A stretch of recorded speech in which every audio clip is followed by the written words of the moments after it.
This is all about getting to the truth. There's not going to be a sideshow. There's not going to be a circus. This is a serious investigation. Speaker Boehner vowing order and bipartisanship in a select committee over Benghazi. Will Democrats boycott or not? Many of them argue there is nothing more to learn about the attack or the response to it. Listen. After 2 years, 13 hearings, 50 briefings, 8 reports, 25,000 pages of documents, and millions of taxpayer dollars spent on the issue of Benghazi, it looks like Republicans are more concerned about an email than they are about the 4 Americans who lost their lives. All right, let's debate this now. Stephen Sigmund is a senior VP of Global Strategy Group and was communications director for former New Jersey Governor John Corzine. Monica Crowley, radio talk show host and a Fox News contributor. Good morning to both of you. Good morning, Bill. Stephen, I guess the ball's in your court. That's what we're waiting on. Will Democrats be a part of this or not?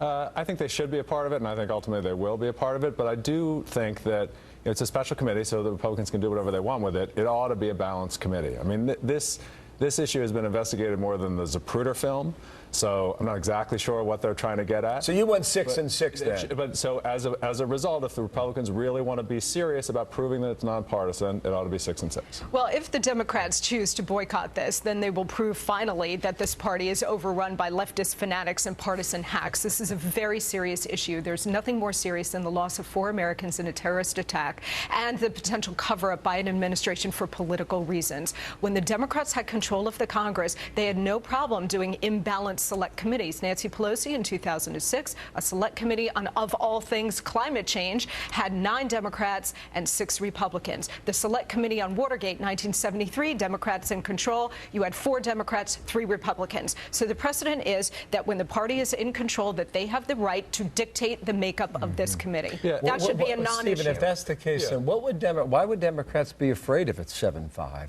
I don't think it has to do with let me just be clear about it. This is we have 4 dead Americans. They gave their life for our country.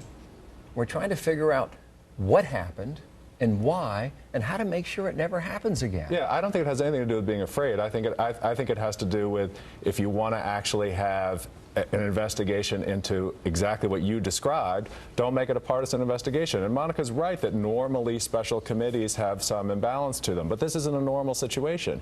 You have, 5 reports already, 7 congressional investigations, 17 hearings, and Republicans going out there and fundraising off of this, offering for $500 for Americans to become Benghazi watchdogs. If you want to raise fundraising, though, the President of the United States, the morning after the attack, flew to Vegas for a fundraiser.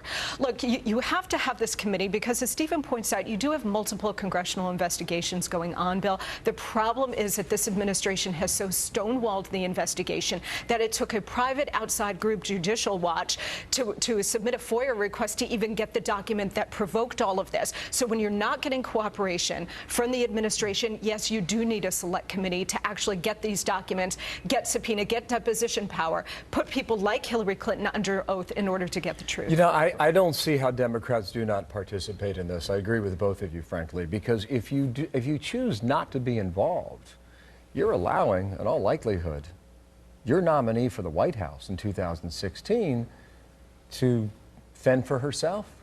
Well, I don't think we know who the nominee is going to be in 2016, but more importantly, I agree with you that they should participate. I think they will participate. It's part of the House process. I mean, as Hillary Clinton pointed out in an interview yesterday, the House can do what it wants here, right? And the House should participate. But the bottom line here is, if Republicans want to demonstrate that this is nonpartisan and that this just isn't just another... No, I understand the point you're making there. This is also an election year, Monica, and what Trey Gowdy was on our program 2 days ago, and he made 3 critical points. And the third point he made was, can you trust essentially what the White House is telling you? And that seems to be the undercurrent for everything that's being driven on behalf of Gowdy, and we'll see whether or not he gets his answers on that. Because the storyline then goes to, how can you trust an administration that's not being straight with you? Right, and what we have seen so far is putting controversy on issues that actually are very grave and deserve answers, not least of which for the victims' families. So the left is really, and the White House has tried to controversialize Benghazi. They've tried to delegitimize the investigations. They've tried to say it's essentially no big deal and that it shouldn't be investigated. Look, the reason they are trying to even have this debate over whether they should join the committee is because they are so panicked. It's not just about the dereliction of duty leading up to the attack and during the attack, or the lies and the cover-up after the attack, but it's also, it gets to the core issue, which is, what are they covering up? What was Stevens actually doing in Benghazi? What are the policies that led to it? So what were all the investigations leading up to now doing?